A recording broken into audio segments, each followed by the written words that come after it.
અમરેલી લેટરકાંડ મુદ્દે વધુ એક વિવાદ હવે સામે આવ્યો છે। લેટરકાંડ કેસમાં નારણ કાછડિયાને આરોપી તરીકે ઉમેરવાની માંગ કરવામાં આવી છે।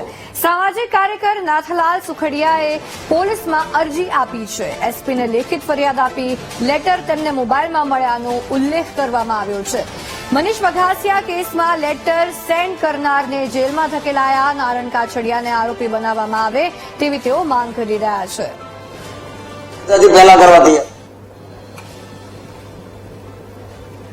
મનીષભાઈ વઘાસિયા વાળા ગુનાની અંદર લેટર કાંડની અંદર જો સેન્ડ કરનાર અન્ય બે આરોપીઓ છે એમને ગુનાના કામે અટક કરી અને જેલમાં ધકેલા હતા, તો નારણ કાછડિયા તો આ બાબતે સંપૂર્ણ જાણતા હોવાનું કહે છે। પોતે સેન્ડ કર્યો છે, પોતાના મોબાઈલમાંથી આ બધું મોકલ્યું છે।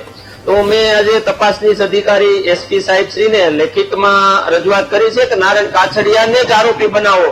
કાયદેસર એ બધું જાણે છે, પોતે સાંસદ રહી ચુક્યા છે અને બધી ખબર હોવા છતાં જાણી જોઈને સરકારને નીચું દેખાડવા, ધારાસભ્યશ્રીને બદનામ કરવા અને વહીવટી તંત્રને ધંધે લગાડવા માટે આ કૃત્ય કર્યું હોય તો નારણ કાછડિયાને ખરેખર આરોપી બનાવો।